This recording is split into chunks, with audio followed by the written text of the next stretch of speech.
def du présenter leen ñi nga xamante ne nii moom laa wax sànq muy autorité yu am solo yi nga xam ne moom ngeen jàkkaarloo jamono ñuy toll. Alors je vous présente monsieur Gorgui Ndiaye nekk administrateur civil promo 2009 directeur de cabinet du ministère de l'emploi, de l'apprentissage, de la formation professionnelle et de l'insertion sociale.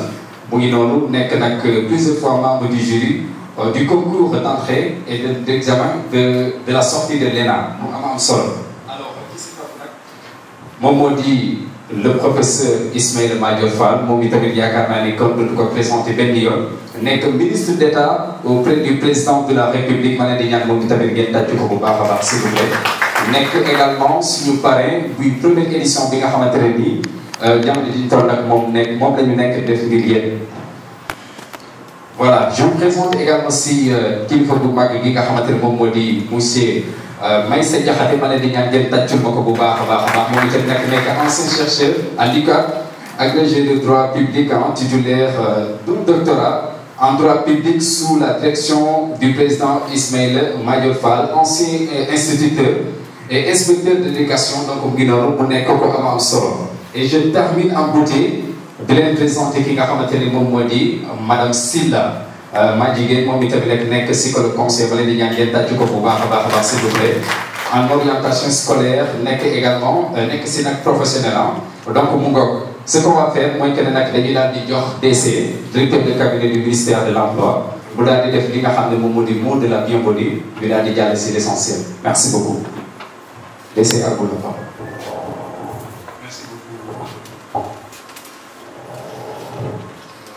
Je voudrais d'abord souhaiter la bienvenue à nos candidats de l'histoire au concours d'entrée à l'École nationale d'administration.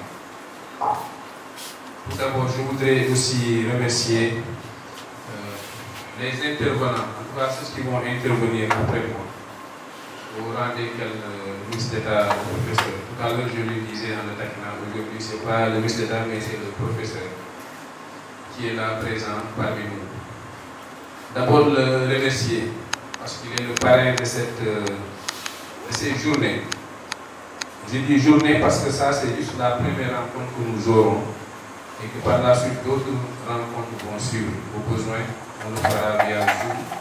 C'est pourquoi on a demandé les contacts des candidats. Comme vous le savez aussi, pandémie de Covid-19 oblige.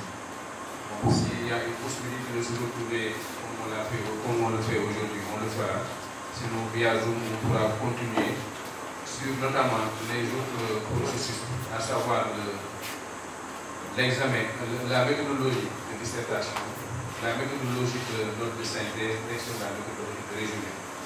Je reviendrai encore à la fin de l'intervention du ministre d'État sur un point qui me paraît important, c'est-à-dire la constitution du groupe de travail, parce que comme vous le savez, le concours d'entrée à l'ENA est basé sur un certain nombre de thèmes. Nous avons pensé que ça peut être très fastidieux pour un candidat de devoir faire le cours de tous les thèmes, aller faire des recherches.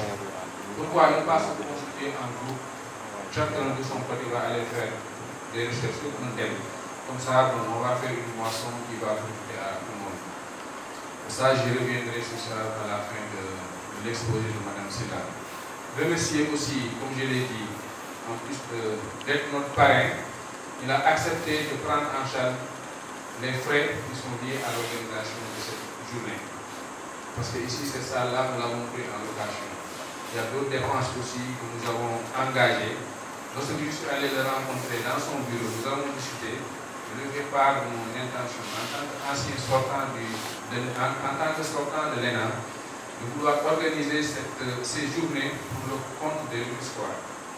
Non seulement je vais prendre en charge. Nous allons à présent donner la parole à M. Meissa Diakhaté. Je vous demande de l'applaudir très très fort. Certainement, day daal di wax si li nga xamante ne moom moo di les techniques de préparation mu doon lu am solo. Je vous demande le maximum de silence s'il vous plaît, mesdames et messieurs. À vous la parole.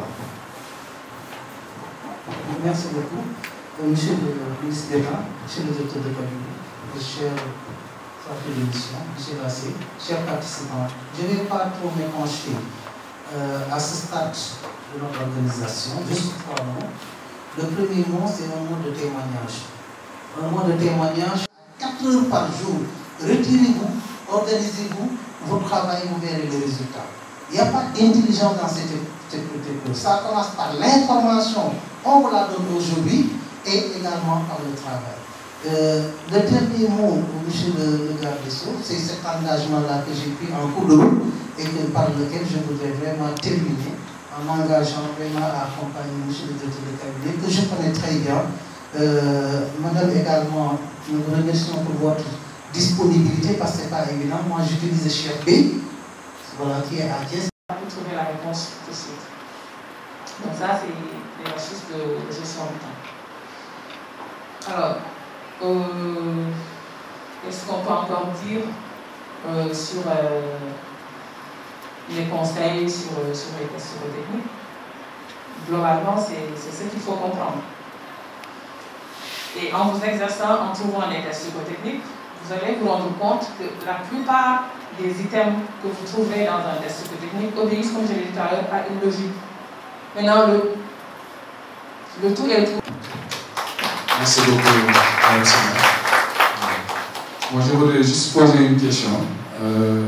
Vous parlez tout à l'heure de la gestion du temps et peut-être des techniques qu'on peut appliquer pour aller vite. Est-ce qu'il peut arriver, par exemple, que dans un test qui est composé d'une vingtaine de questions, que je regarde, je me rends compte que par exemple la première question elle est difficile, la deuxième aussi. Bon, je vais aller voir en bas, est-ce que c'est pas plus facile? Comme ça, j'essaie de remonter. Est-ce que ça, le jury ou bien l'examinateur doit tenir compte? Merci. Alors, c'est tout à fait possible de le faire. Dans les tests de recrutement de masse, on ne prête pas trop attention, on va dire, au mode de raisonnement. On essaie juste de voir si la réponse est juste ou fausse. Si la réponse est juste, vous trouverez la réponse, quel que soit l'état. Vous pouvez décider tout le monde de commencer par le cas. Maintenant, ce qu'il faut savoir, c'est que généralement, les tests sont conçus de telle manière qu'on alterne un peu les niveaux de difficulté. En général, les premiers items d'un test sont généralement les plus faciles à résoudre. Plus on avance dans les items, plus ça se corse. Voilà. Et maintenant, pour les tests également, généralement, on alterne également pour essayer de soigner au candidat également de souffler par niveau de difficulté. Si on propose un test qui est très difficile, en général, le test qui va suivre va être moins difficile. Ça permet également au candidat de ne pas rester sur un niveau de difficulté qui va jouer peut-être sur sa motivation, sur sa concentration. Donc, on alterne niveau de difficulté. Moins difficile, plus difficile, moins difficile, plus difficile. Ma question est de savoir, concernant les tests psychotechniques, y a-t-il une différence entre ceux du cycle B et du cycle A? Et s'il y a des différences dans le traitement, comment y aborder? L'autre chose, comme on dit, l'occasion fait le larron. M. Gorgui nous a dit de nous profiter de cette occasion pour dire concernant les entretiens, parce que vous n'êtes pas sans savoir que dans tous les différents concours, tous les concours publics, il y a un psychologue. Et qu'est-ce que le psychologue attend de nous? Qu'il s'agisse de la magistrature, de l'ENA ou des autres concours. Donc, pour évaluer le candidat, qu'est-ce que le psychologue attend du candidat? Donc, je vous remercie. Alors, qu'est-ce que le psychologue attend de nous lors de l'entretien? Alors, le psychologue, il est là. Les autres membres du jury, généralement, ils évaluent votre niveau de connaissance, ils évaluent votre niveau de maîtrise des différents thèmes, ils parcourent un peu les thèmes, spécifiquement le thème que vous aurez choisi. Vous aurez traité et présenté le nom du jury. Le psychologue, il est là surtout pour, c'est un prolongement des tests psychotechniques, évaluer vos compétences comportementales, votre personnalité. C'est ça, les aspects de la personnalité qu'il essaie d'évaluer, les aptitudes que vous avez, les compétences sociales que vous avez également, est-ce qu'ils sont conformes effectivement au service public de manière générale, et qui sont également conformes aux prérequis et aux exigences de la formation.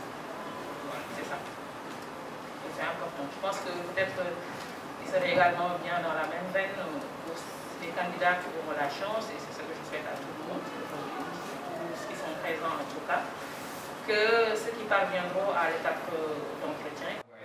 Les tests, vous avez des corrections. Peut-être qu'on n'aura pas tout à l'intérieur. Je vais juste donner un exemple qui peut arriver.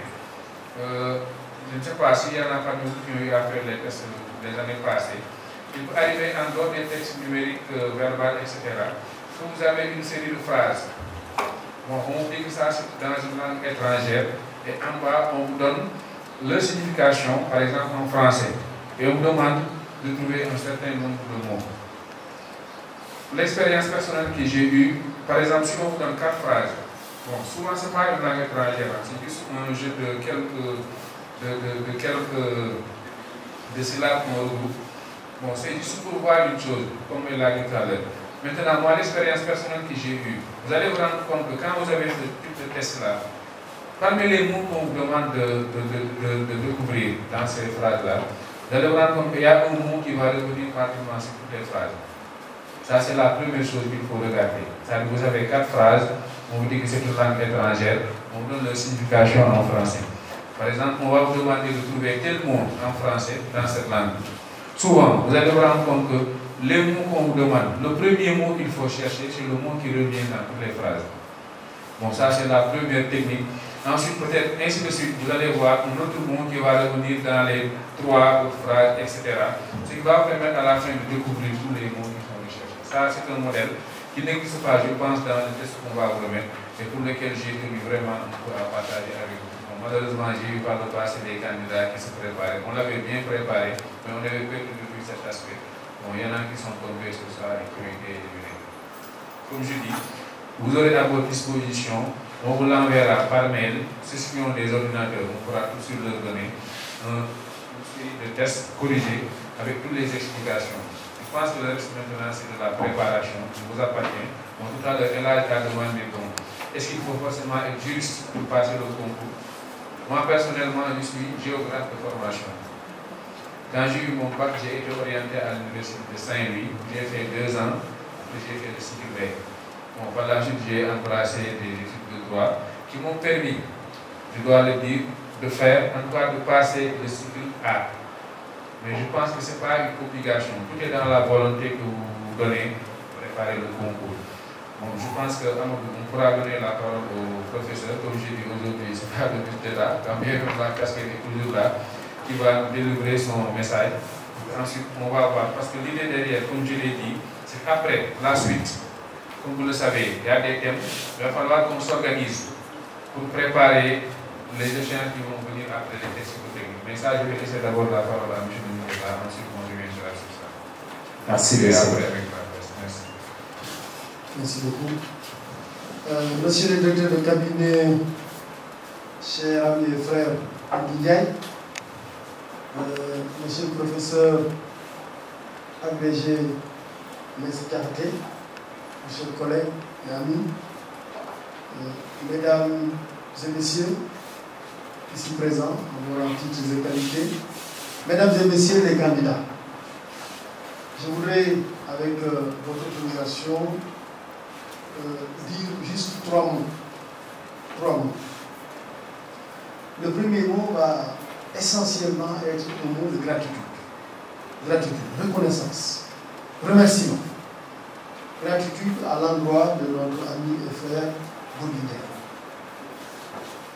Pourquoi gratitude? Parce que Goudi est en train de multiplier des initiatives citoyennes au profit de sa communauté.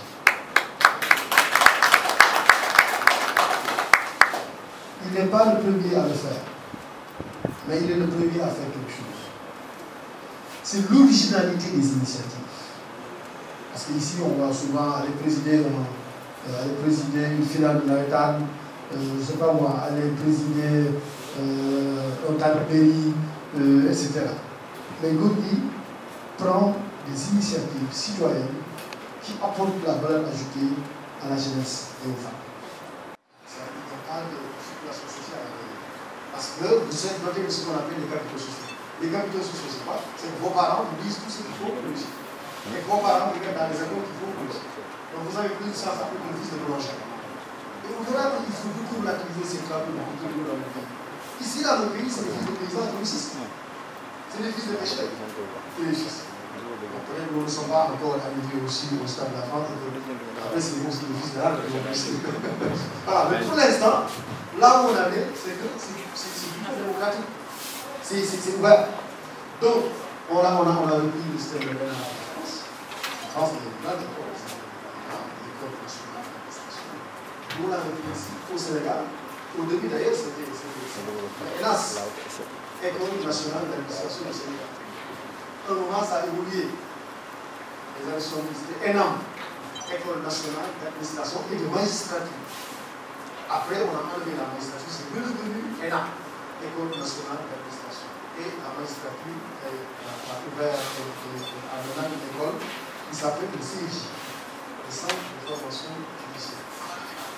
Aujourd'hui, les deux écoles sont sur le même lieu géographique, mais les deux écoles n'ont plus rien à voir. Le lycée de l'ENA, d'une part, et le CIJ, d'autre part.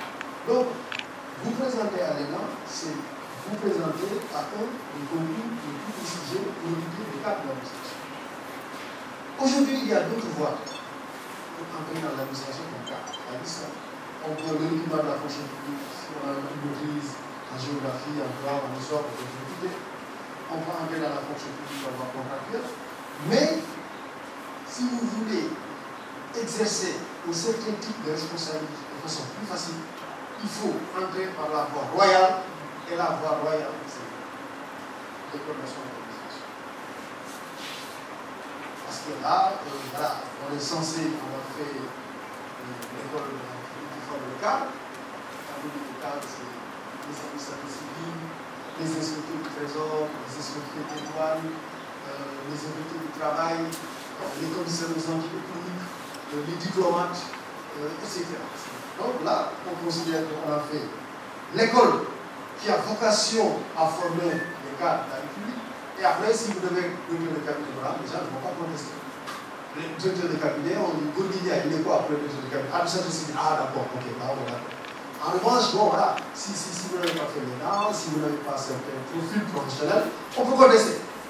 Parfois même, alors vous êtes quand même dans la hiérarchie.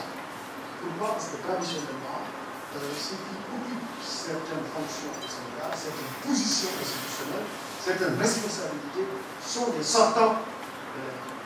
On les appelle les ENAC. C'est pour ça qu'on a positivement ou négativement. En France, par exemple, souvent, on est facteurs le président actuel de ce l'ENA, Macron, il dit pourquoi il veut s'occuper de l'ENA, il dit parce qu'il y a un esprit de corps. Ça veut dire des gens aussi qui ont fait l'ENA, le même schéma mental, ils sont formés de la même manière, ils sont formatés, devant les responsabilités, après ils ont le même réflexe et les mêmes réactions. C'est normal. Parce qu'après, on a vécu là-bas aussi une certaine culture républicaine. Et il a dit non, il faut diversifier. Il faut des gens qui ont une culture de l'ENA, mais il faut aussi des gens qui connaissent les solutions, etc.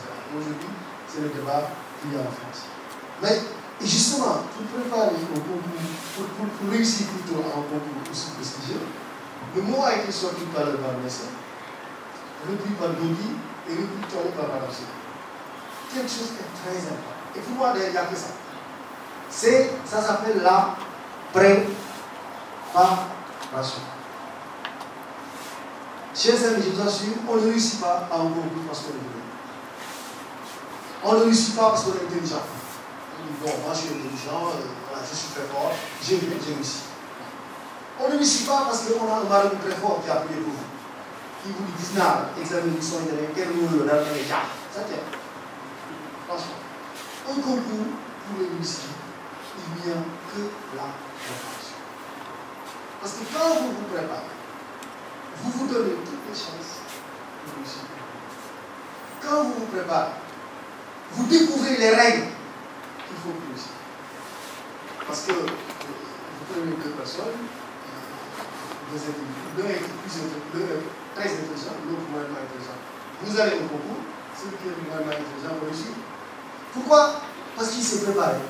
Il sait ce dont on a besoin. Il connaît les attentes du jury. Il connaît les types d'épreuves. Il sait chaque épreuve, comment l'aborder. Autrement dit, il a les informations nécessaires sur la vie. Parce que si vous allez à un concours, si vous ne lisez pas toutes les informations, pas de chance de réussir. Donc pour moi, la préparation extrêmement importante. Et pour moi, quand on dit préparation, on l'a dit tout à l'heure, c'est préparation à toutes les étapes. On néglige aucune étape. Vous dites, test psychotechnique. Je vais d'abord, et c'est là où, encore une fois, il faut savoir ce niveau de la fin, je vais d'abord comprendre la philosophie des tests psychotechniques.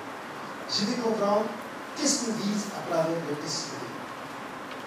Je vais comprendre comment faire pour ne pas échouer ou pour réussir les tests psychotechniques. Je vais m'exercer à des tests psychotechniques. Si vous ne vous posez pas cette question, vous n'avez pas la réponse. Si vous n'avez pas fait d'exercice de tests psychotechniques, ne faites pas. Non, ne faites pas. Parce qu'il faut mieux, quand vous allez à un concours, il faut être préparé et y aller. Et vous dites, j'ai réussi. Et puis vous avez atteint un certain niveau de vie, ou quand vous faites quelque chose, c'est pour réussir.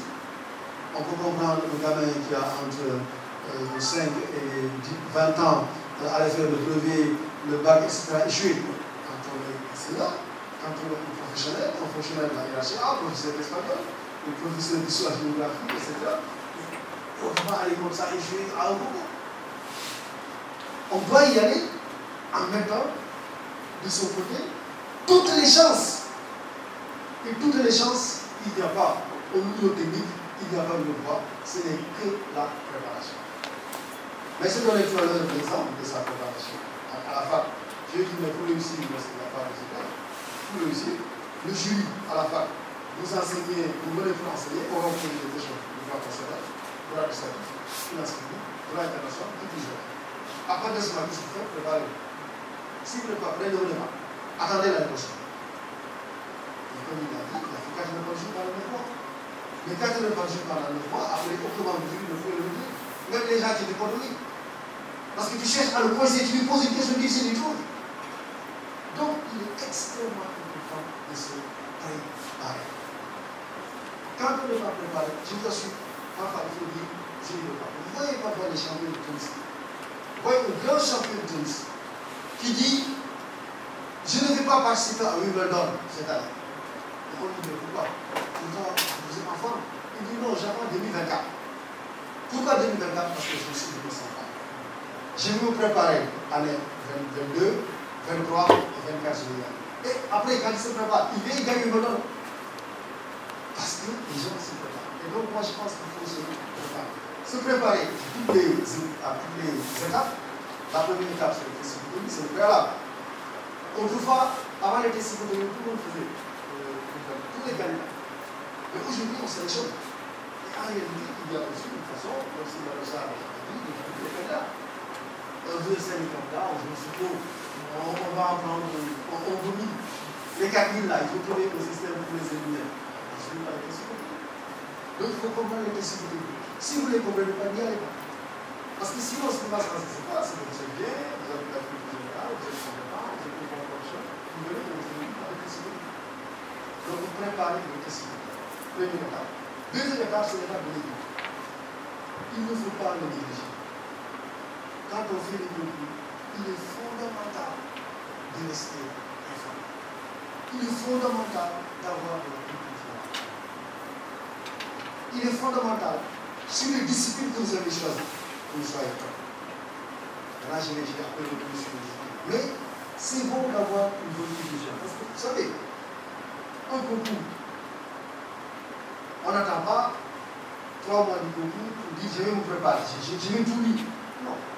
Si vous avez le projet de faire dans votre vie des concours comme ça, il faut lire. Si vous voulez, c'est savoir ça. C'est de temps en temps lire quelques livres, c'est s'informer. Parce que si aussi on ne lit jamais de livres, si on ne s'informe pas, si on fonctionne sur ces acquis qu'on avait au baccalauréat, ou bien qu'on avait pendant sa maîtrise, après il est difficile d'avoir la fraîcheur intellectuelle qui nous permet de réussir à comprendre. Non, il faut suivre la clarté, il faut se connaître, il faut lire, il faut s'étudier. Quand on parle de politique publique, il faut comprendre c'est quoi. Quand on parle de finances publiques, il faut comprendre c'est quoi. Quand on parle de plan Sénégal émergent, il faut comprendre c'est quoi. Quand on parle de l'actoire, la décentralisation, il faut comprendre c'est quoi. Quand on parle de la réforme constitutionnelle, il faut comprendre c'est quoi. Quand on parle de la réforme de l'Union africaine, qui a été piloté par Paul Kagame, il faut comprendre c'est quoi. Quand on dit que le président Macky Sall va diriger pendant 1 an avec le président en exercice de New York, il faut comprendre c'est quoi. Quand on dit qu'il y a des problèmes aujourd'hui au niveau africain pour avoir la ZLECA, il faut comprendre c'est quoi la ZLECA. Il faut lire, c'est comprendre la ZLECA. On ne vous demande pas d'être des spécialistes. Mais on vous demande, sur toutes les questions fondamentales de la vie, d'avoir un capital d'information. C'est très important à la fois pour les écoles publiques, mais ça va aussi être important pour la recherche. Il faut être un homme culturé. Et un homme culturé, c'est aussi vivre en intellectuel. Vivre en intellectuel, c'est s'informer. Vivre en intellectuel, c'est lire ce qui se dit dans la presse nationale, dans la presse culturelle, dans la presse internationale. Vivre culturé, c'est quand il y a des livres célèbres qui sortent, quand tous les livres, quand tu lis. Mais quand il y a des livres célèbres qui sortent, c'est qu'on les lit. Et là, vous vous donnez les aptitudes intellectuelles pour réussir l'intelligence à croissance. Si vous êtes par exemple géographe, moi, si vous êtes juriste, il faut aussi être prêt dans votre domaine. Mais d'abord, c'est la culture générale, ensuite, c'est votre secteur de spécialisation. Très important. Et justement, dans votre secteur de spécialisation, c'est important de connaître la méthodologie. Les enseignants qui réussissent, pour la plupart. Mais pourquoi sont les enseignants qui réussissent? Mais parce que les enseignants exercent un métier intellectuel. Les enseignants lisent. Les enseignants préparent le cours. Les enseignants ont une vie intellectuelle. Alors qu'il y a des métiers entre nous dans l'administration, ce n'est pas évident que vous ayez un métier intellectuel. Parfois, vous êtes dans un bureau où vous vous occupez de marché public. Vous ne lisez pas, vous n'avez pas le temps de lire. Parfois, vous êtes dans un bureau où vous vous occupez des titres de voyage, de l'administration. Les enseignants ont une vie intellectuelle. Et c'est ça qui fait que justement, c'est vrai que vous voyez les statistiques, souvent c'est eux qui réussissent. Donc vous avez un avantage quand vous êtes enseignant. Il y a des enseignants, le métier et voilà. Donc, je pense qu'il est très important de faire attention à la méthodologie. Je donne un exemple. Si vous devez faire la dissertation juridique, moi j'ai vu beaucoup de gens qui faisaient les gens. Qui disent, non, je les connaissais. Ils me disaient, mais moi je ne comprends pas pourquoi je ne réussis pas à l'école. Je me disais, ah, mais quel est le sujet que vous avez traité? Ils me disent, non, c'est facile, on vous a donné le premier ministre. Parce qu'autrefois aussi, je veux dire, à l'ENA, on privilégiait les juristes et les économistes. À Londres, c'est à partir des années 90 que ça a changé, qu'on a ouvert la géographie, au Lien, etc. Autrefois, c'était droit, économie. D'ailleurs, si vous étiez géographe, vous ne réussissez pas. Pourquoi? Parce qu'on donnait deux sujets. On donnait aussi le droit et aussi le droit et aussi l'économie. Donc si vous êtes juriste, vous traitez le sujet de l'économie. Si vous êtes économiste, vous traitez le sujet de l'économie. Si vous êtes géographe, vous ne traitez pas le sujet. Sauf si vous avez une horticulture qui vous permet de traiter le sujet de géographe. Donc, et je me disais, mais vous savez pourquoi vous n'avez pas réussi? Ils me disent pourquoi? Je leur dis, mais vous n'avez pas respecté la méthodologie de la dissertation juridique. Quand M. Diarra est membre du CHUV, on lui dit, donnez-nous au sujet. Il propose le premier ministre. Bonne chance, parce que la chance aussi en fait partie.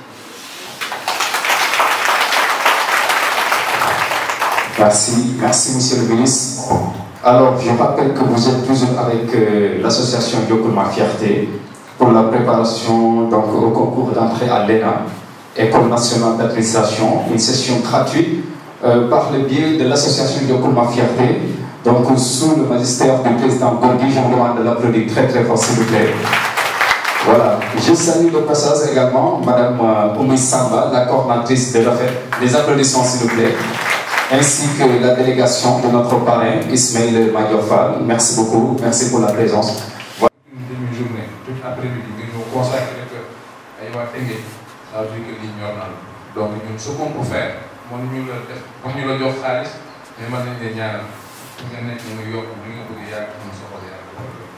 je le professeur aussi, mais c'est nous les unis. Puis mu départ centre Thiès dama ne maa ngi nii si yoon bi di ñëw te peut-être man amaana ku ma invité woon Thiès tey pour lire bon je trouverai un prétexte pour ne pas partir mais comme il l'a dit certes ñoom ñaar loolu sax moo waral lii nii donc aussi moom ñu koy remercier aussi les organisateurs. Je le ministre d'État sans trop encore téye on sait que vous avez beaucoup d'équipes, nous allons vous libérer. De présence.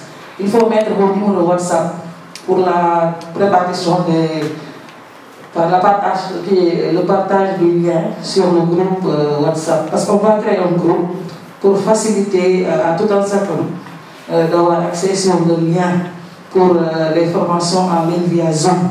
Voilà, donc merci. Et aussi, il faut partager vos mails pour qu'on puisse vous transférer les documents. Merci tout le monde.